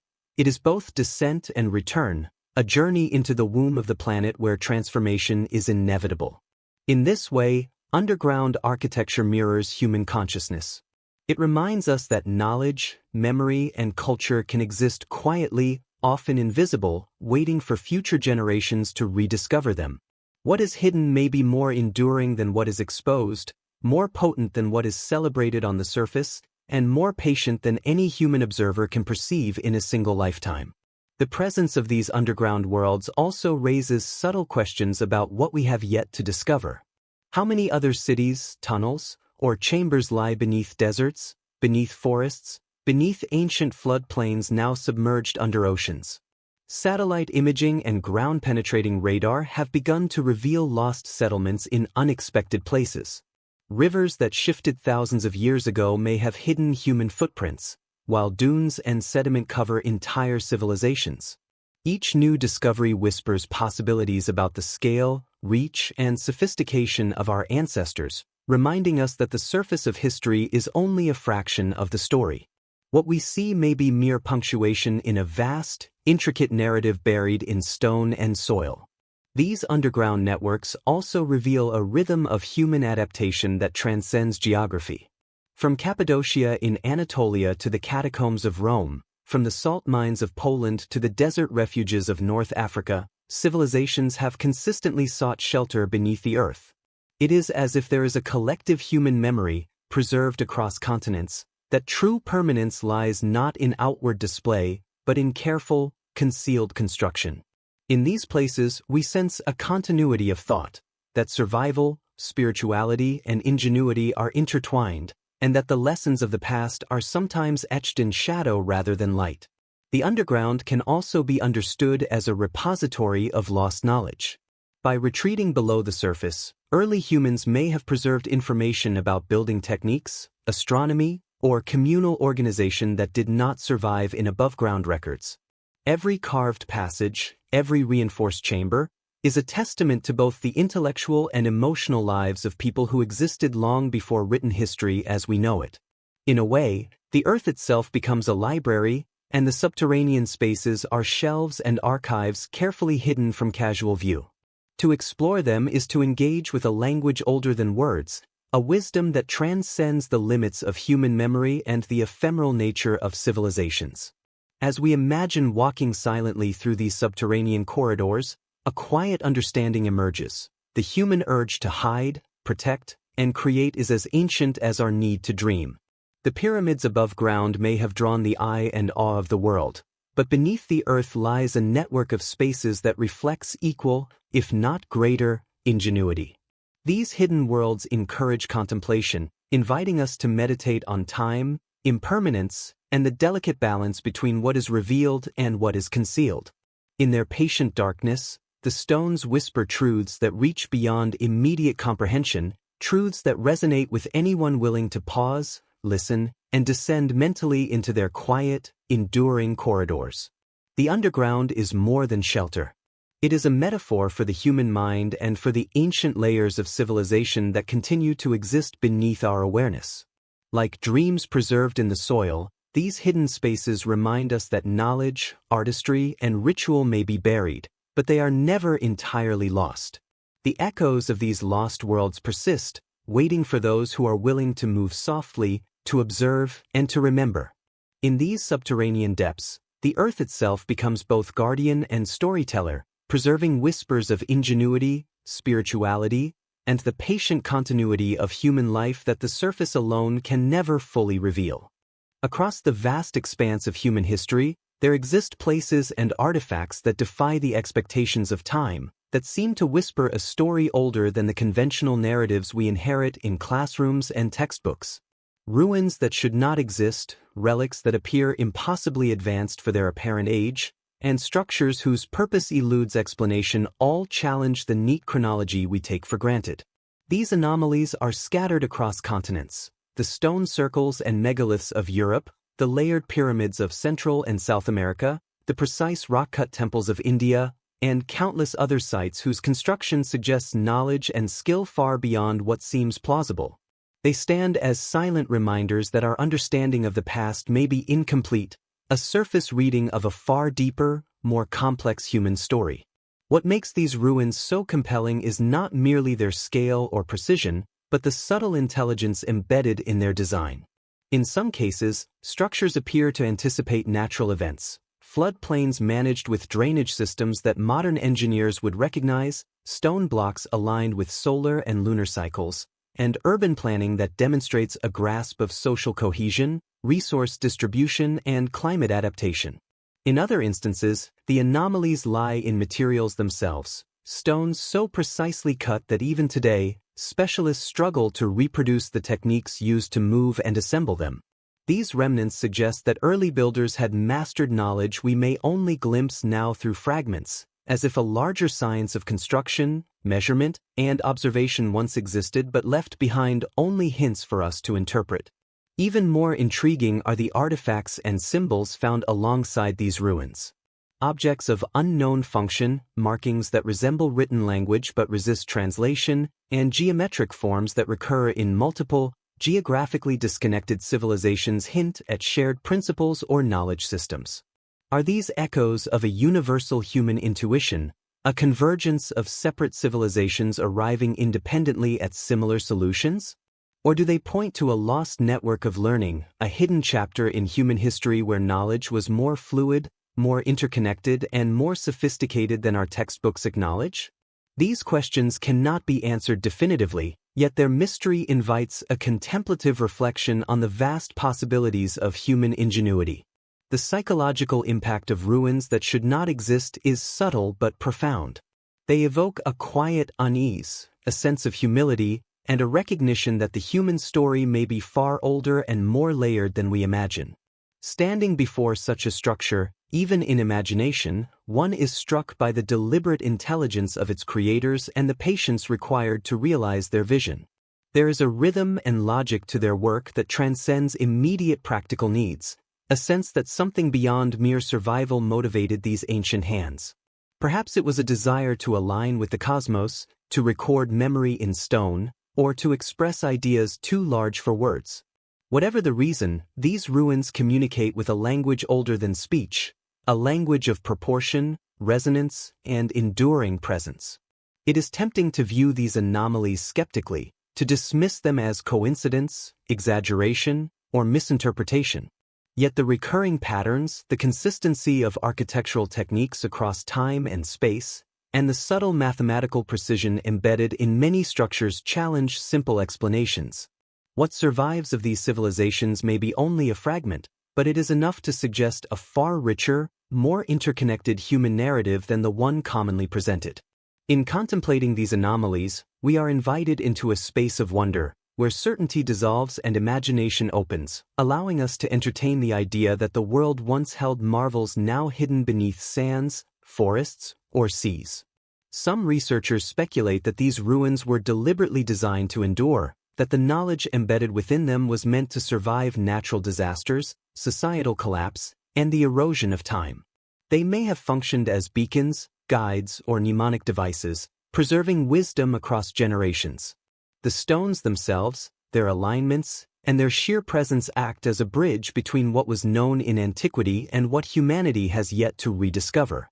In this light, every ancient ruin is a subtle conversation between the past and the present, a reminder that the earth carries memory even when human memory fades. The distribution of these anomalies across the globe also invites contemplation about the nature of human civilization itself. They suggest that ancient societies were not isolated experiments but participants in a larger, shared human endeavor, an unconscious network of exploration, experimentation, and cultural resonance. Ideas, practices, and architectural principles may have traveled vast distances through trade, migration, or even lost channels of communication, leaving traces that we encounter only as fragments, puzzles, or whispers. Each ruin becomes a node in this invisible map, connecting continents, epochs, and peoples in ways that stretch our imagination beyond conventional historical boundaries. Ultimately, these ruins challenge us to embrace uncertainty and curiosity. They invite us to slow down, to listen, and to consider the quiet possibility that the human story contains layers far richer than our current understanding. They remind us that history is not a linear progression, but a palimpsest of creation, loss, rediscovery, and reinterpretation. The structures that should not exist may indeed be the touchstones of a deeper, hidden world, a world where human ingenuity, patience, and imagination reached heights that are still faintly visible in stone, quietly waiting for us to notice, reflect, and dream. The desert is often imagined as empty, an expanse of sand and silence, stretching endlessly under a sun that seems eternal. Yet this apparent emptiness is deceptive. The desert is not barren, it is patient. Every grain of sand carries memory, every shifting dune conceals stories of civilizations long past. Beneath its windswept surface lie traces of rivers that once flowed with life, of settlements that thrived and vanished, of monuments that have been swallowed quietly by time. The desert does not rush to reveal its secrets.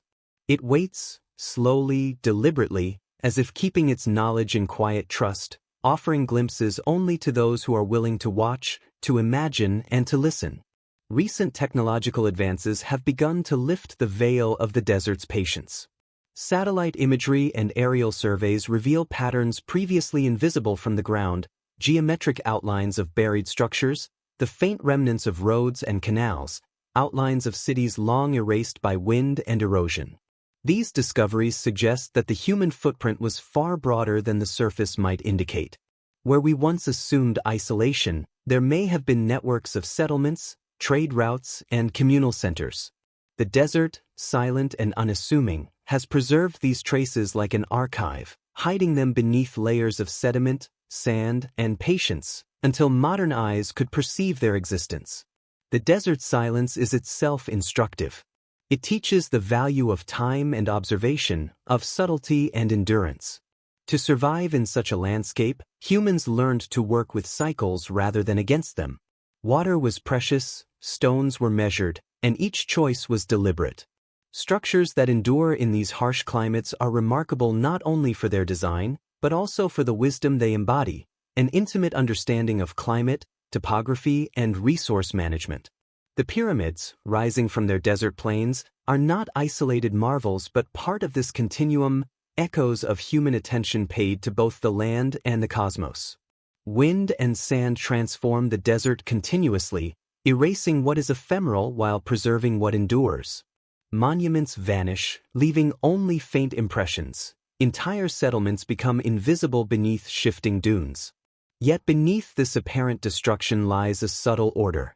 Layers of sediment preserve objects, architecture, and inscriptions like fragile capsules of memory. Time moves differently here, compressing and stretching, hiding and revealing in its own rhythm. To walk across the desert mentally is to step into a slow-motion archive, to encounter the intersection of natural forces and human ingenuity, and to feel how deeply impermanence and endurance coexist. The desert is also a repository of light and shadow, a space where contrast defines perception. At dawn, soft illumination reveals textures invisible at noon. Shadows stretch across ridges and ruins, carving forms out of flat expanses, highlighting the geometry embedded in ancient structures. The same winds that erase may also polish, subtly sculpting what remains, reminding us that preservation and change are inseparable. In this way, the desert becomes both storyteller and sculptor, shaping the narrative of human history in imperceptible yet enduring ways. Buried riverbeds, ancient oases, and eroded terraces hint at a landscape that once supported far more life than it does today. Where we see barren sand, there may have been fields of crops, settlements clustered along waterways, and monuments aligned with celestial events. The desert's present desolation masks its dynamic past, inviting us to imagine civilizations that adapted, thrived, and eventually disappeared. In doing so, it mirrors the larger story of human ingenuity, brilliant, resilient, and sometimes ephemeral, leaving traces that are only now emerging from the patient care of wind, sand, and time. The desert also evokes contemplation about human perception of permanence. Monuments that survive here do so because they are extraordinarily resilient, yet even they are subject to gradual erosion.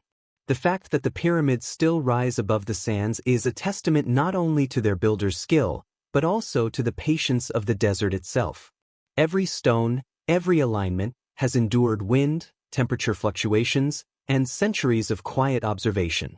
In this endurance, the desert acts as a silent witness, preserving what matters and allowing the unimportant to fade.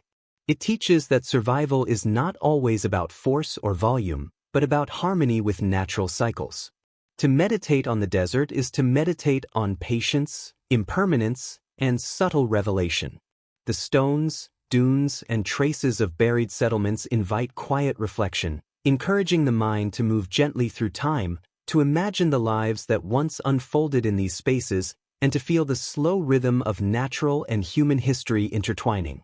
The desert is not simply a backdrop for human achievement, it is an active participant, shaping memory and preserving wisdom, silently guarding stories that might otherwise have vanished forever.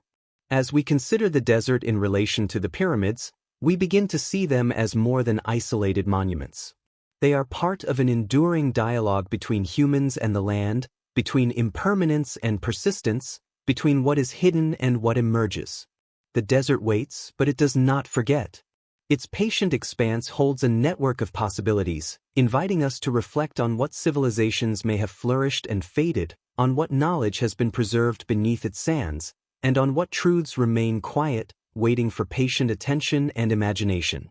In this quiet contemplation, the desert offers a gentle invitation to observe, to imagine, and to dream with the slow, steady rhythm of the world itself. Even when human memory fades, the Earth remembers.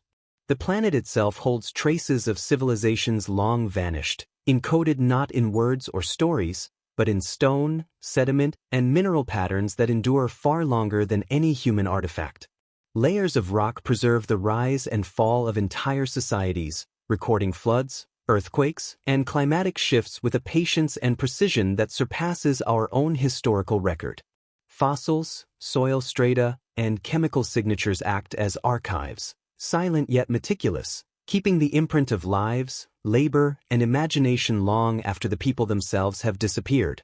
The Earth remembers in ways that are slow, subtle, and almost imperceptible, but which, over millennia, become impossible to ignore. Through geology, we glimpse these records as palimpsests of time. A river changes course, leaving fertile floodplains now buried beneath desert sands. A volcanic eruption preserves a moment in ash, capturing the architecture of a day, a city, or a field. Plate tectonics shifts entire continents, hiding cities beneath mountains or beneath the waves.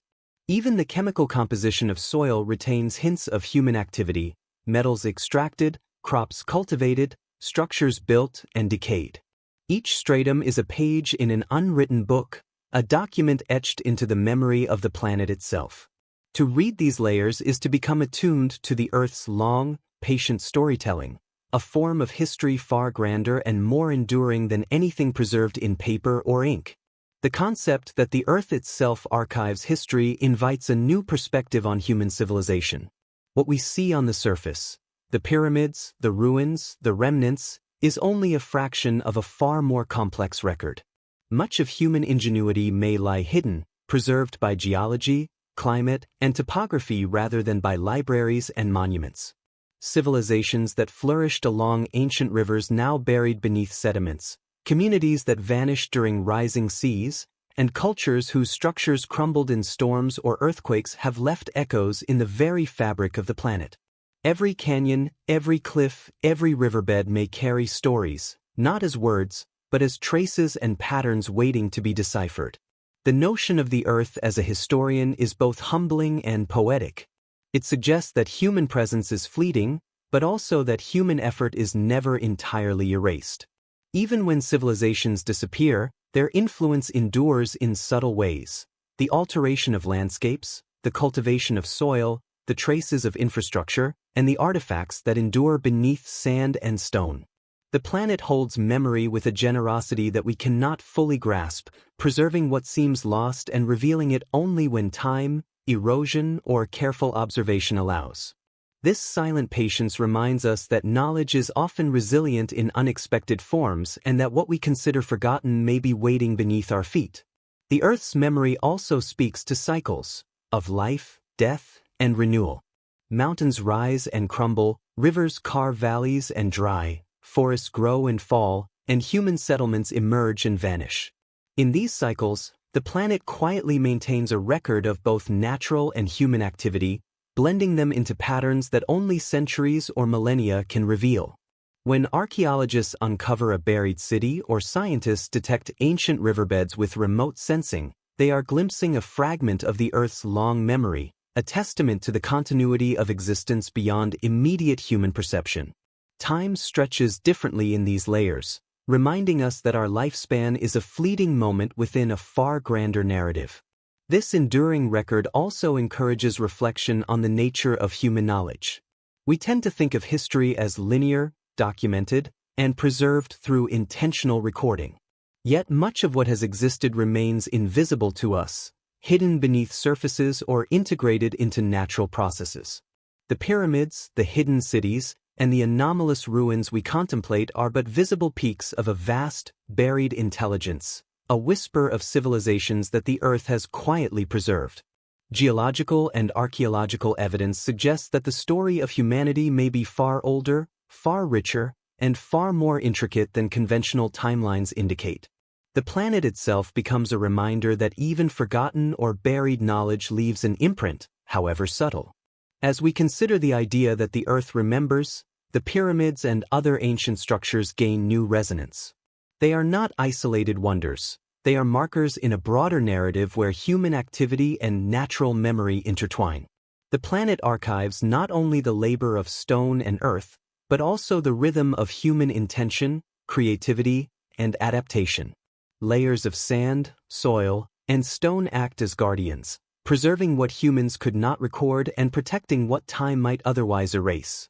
These hidden archives invite contemplation, reminding us that the stories of civilizations extend beyond written history, reaching deep into the planet itself. In the quiet reflection of night, we can imagine the Earth as an immense library, its volumes written in rock, soil, and mineral composition. Time, climate, and natural processes act as curators, ensuring that nothing is entirely lost. Civilizations may vanish, but their traces persist, patiently awaiting discovery by those who move slowly, observe carefully, and dream deeply. In this way, the Earth's memory is a comfort and a guide, offering a sense of continuity, resilience, and the profound interconnectedness of human existence with the larger rhythms of the world. To meditate on this is to rest, to reflect, and to sense that even as our immediate lives pass, the planet remembers, quietly, faithfully, and endlessly. There is a quiet unease that settles in whenever we look at the ancient world and realize how many of its stories begin abruptly, without roots, without clear origins, as if entire chapters of humanity's past have been torn away. Civilizations appear suddenly with knowledge that seems too mature for their supposed age, like a tree whose trunk is visible but whose roots have been hidden beneath centuries of sediment. Egypt emerges with monumental architecture already refined. Mesopotamia reveals writing not in its early scribbles, but in its structured, sophisticated form. The Indus Valley appears with urban planning that rivals modern design. Everywhere, the pattern repeats, complexity without a clear developmental trail. It is in this pattern that many scholars and dreamers alike sense the faint scent of something older, something foundational, something remembered rather than invented. When we trace the origins of sacred symbols, architectural forms, and cosmological ideas, we often find they stretch back far beyond the civilizations that preserved them in stone or clay. The symbol of the cosmic mountain, the world tree, the primordial waters, and the divided heavens appear across the globe, carried in myths written millennia apart by cultures with no known contact. The question is not whether these ideas spread, but where they began, and why they feel so ancient, so deeply embedded in the collective human mind. Myths and symbols often outlive the societies that shaped them. They drift through oral traditions, sometimes crossing continents, sometimes surviving in fragments, like shattered glass from an earlier mosaic. If the earliest civilizations inherited such symbols rather than inventing them, then what older worldview did they echo? Ancient Egypt, with its pillar-like obelisks and pyramid-shaped monuments, speaks of a primordial time called Zep Tepi, the first time when gods ruled on earth. While modern scholars interpret these tales as allegory, their precision, consistency, and cosmological depth hint that they may encode memories of actual events, filtered through myth. The same idea appears in Mesopotamia, where the Sumerians spoke of a time before the flood when divine kingship descended from the heavens. In India, texts describe yugas, vast cycles of time in which civilizations rise and fall across spans so immense they stretch the imagination. Even in the Americas, myths of earlier ages, destroyed by fire or water, speak of world cycles rather than a singular beginning. These stories feel like echoes of forgotten eras, remembered not as history, but as symbolic tales passed through countless generations. If we imagine tens of thousands of years of human presence before writing, the possibility arises that stories of earlier ages might not be inventions but memories, distorted, poetic, symbolic, but memories nonetheless. Oral cultures have preserved astonishing accuracy over long periods, sometimes maintaining details for tens of thousands of years. Aboriginal Australian groups have oral traditions describing landscapes that were submerged at the end of the last ice age, and geological analysis has confirmed the accuracy of their accounts. If such stories can survive for millennia, then global myths of floods, fiery destruction, sky gods, or lost civilizations might stem from real events experienced by ancestors whose history predates the oldest temples and tombs. The most intriguing question is whether the monumental structures we now associate with the earliest civilizations were truly the first attempts of humans to shape stone into meaning. When we examine the earliest pyramids, megaliths, or stone circles, we notice something peculiar. Many appear fully formed, without earlier prototypes. The first pyramids in Egypt, though imperfect compared to later constructions, are still astonishing feats of engineering. The first megalithic sites in Europe exhibit knowledge of astronomy and geometry. Göbekli Tepe arrives with carved pillars and symbolic sophistication that should have required centuries of development, yet we find no earlier versions, no experiments, no failed attempts.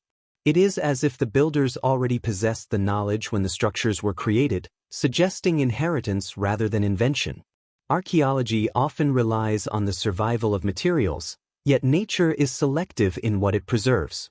Early wood structures, which could have been complex and architecturally significant, would have vanished within centuries.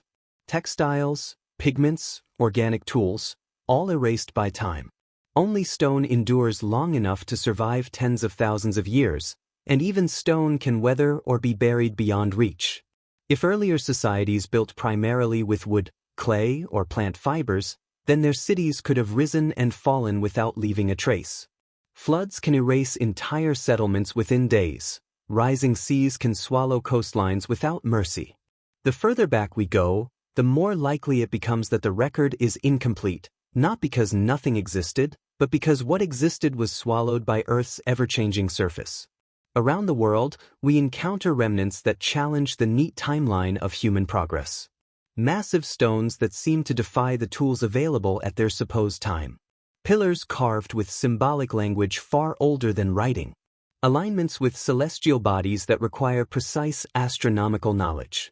And beneath many ancient sites, deeper layers hint at earlier constructions, sometimes thousands of years older than the structures above. Each discovery pushes the origins of complexity further back, suggesting that what we call the beginning may simply be the first layer we can access. Beneath it, deeper civilizations may lie buried, either literally or metaphorically. If earlier societies existed, their collapse would likely coincide with natural events on a scale large enough to erase their footprint. Global climate patterns show intense fluctuations during the last ice age, with periods of warming followed by sudden returns to severe cold. The most dramatic of these occurred around 12,800 years ago, a period marked by rapid cooling, massive flooding, and abrupt extinctions. The Younger Dryas, as scientists call it, ended with a sudden warming that melted vast ice sheets and raised global sea levels by more than 100 meters. If coastal civilizations existed before this event, their destruction would have been swift and total. Entire regions would have vanished beneath rising tides, leaving only fragments of memory carried through oral traditions. When we consider how recent our own civilization is in comparison to the full span of human existence, the timeline becomes astonishingly narrow. All recorded history fits neatly into a window of just 5,000 years. All known monumental architecture fits into 12,000. Yet modern humans have existed for 300,000. This disparity creates a vast void, an unlit corridor of time where possibilities stretch beyond our current imagination. If even one advanced culture emerged in that corridor, its absence from the archaeological record would not be surprising. What is surprising is how many clues exist that suggest something may indeed have arisen. Some of the world's oldest myths carry descriptions that seem uncannily specific, as if recounting events witnessed by ancestors rather than imagined by poets. Encounters with oceanic deluges. Land swallowed by darkness. Fires falling from the sky. Mountains shaking. Strange visitors bringing knowledge. While modern interpretations caution against reading too much into these accounts, geological evidence confirms similar events occurred repeatedly across prehistory. A myth describing a great flood could easily reflect memories of the immense meltwater floods that reshaped continents. A myth of fire from the sky could recount a meteor strike or volcanic eruption. A myth of lost knowledge could reflect the collapse of a culture whose memory survived in symbolic form. What if the earliest civilizations we know were founded by people carrying fragments of knowledge passed down from ancestors who lived through global upheavals? What if Egypt's sudden sophistication was not the birth of something new, but the rekindling of something ancient? What if the builders of Göbekli Tepe were preserving cosmological ideas inherited from a forgotten age? What if the megalithic sites of Europe echoed star maps remembered from an earlier tradition? What if the pyramids, with their uncanny precision and astronomical alignment, were constructed according to principles already ancient by the time the first pharaoh rose? In this interpretation, the earliest known civilizations become descendants rather than pioneers, heirs to memories stretching far beyond the reach of archaeology. Their innovations may reflect a conscious effort to preserve what survived global cataclysms, encoded in stone so that it could outlast the fragile medium of oral tradition. The use of stone itself becomes meaningful, a symbol of permanence chosen by people who had witnessed impermanence on a scale modern society can scarcely imagine. The deeper we explore this idea, the more we sense that humanity's story is not linear but cyclical. Like the rise and fall of empires in recorded history, earlier cycles could have produced cultures that blossomed and collapsed long before Sumer or Egypt. If human potential has always been present, then the development of civilization could have occurred more than once, separated by epochs of climate upheaval. Our modern age might be just the latest iteration, a new ascent built on the faintest echoes of forgotten predecessors. This possibility does not diminish the achievements of the known ancient world. Instead, it adds depth to them. It suggests that the builders of the earliest monuments were reaching backward as much as forward, grounding their creations in memories that transcended generations. It turns the pyramids into markers not just of power, but of continuity. It turns ancient myths into vessels carrying messages from ages drowned by time. It turns archaeology into a quiet conversation with ghosts who speak only through stone and silence. If earlier civilizations existed, we may never find complete proof. But the patterns, sudden sophistication, global mythology, submerged landscapes, unexplained anomalies, form a tapestry that invites reflection. The absence of evidence becomes a space where possibility rests gently, not as certainty, but as a whisper. In that whisper, we find a humbling reminder that the earth is old, humanity is older, and the story we tell ourselves is still only a draft. Beneath the surface of what we know lies a world waiting to be remembered, a world that may yet reshape how we understand our place in the long, mysterious journey of time. As we reach the edge of this journey, it becomes clear that the pyramids, the hidden cities, the subterranean labyrinths, and the buried traces of ancient civilizations are more than objects of curiosity. They are gateways into reflection, wonder, and quiet contemplation. Each stone, each alignment, each echo of human effort across millennia invites us to consider our place in the vast continuum of existence. The pyramids may have been built for gods, for kings, or for cosmic alignment. Yet they also serve, silently and patiently, as reminders of human potential and the persistence of thought, creativity, and intention. They encourage us to move beyond simple observation and into the deep space of imagination, where time flows differently and curiosity becomes a gentle, meditative rhythm. This final reflection is an invitation to inhabit the silence of history and the patience of the earth. The hidden worlds suggested by the pyramids extend beyond what we can measure or even imagine. They ask us to accept that not everything is known, and that some knowledge has been preserved in forms we may not yet recognize. The ruins, the underground chambers, and the artifacts that endure beneath deserts, mountains, and oceans are like whispers across time, softly insisting that we listen with more than our eyes, that we listen with attention, imagination, and reverence. In this way, the past is not a fixed story but a living, breathing presence, capable of teaching, inspiring, and calming those who approach it with humility and curiosity. There is a meditative quality to imagining the hidden world beneath and around the pyramids. To contemplate these places is to move slowly through layers of time, to feel the weight of centuries, and to sense the delicate balance between permanence and impermanence. Civilizations rise and fall, sands shift, rivers change course, and yet the stones, the patterns, and the echoes endure. They endure not by force, but through intention, design, and alignment with natural and cosmic cycles. To dwell in this endurance is to practice patience, to cultivate calm, and to recognize that the universe itself operates in rhythms far grander than any individual human lifespan. The whisper of the pyramids also brings us to consider human imagination and the limits of knowledge. How many civilizations have left no trace at all? How much knowledge has been preserved beneath layers of soil, rock, and sediment? What ideas, arts, or sciences existed that we may never fully comprehend? The pyramids serve as a point of connection between what is known and what remains hidden.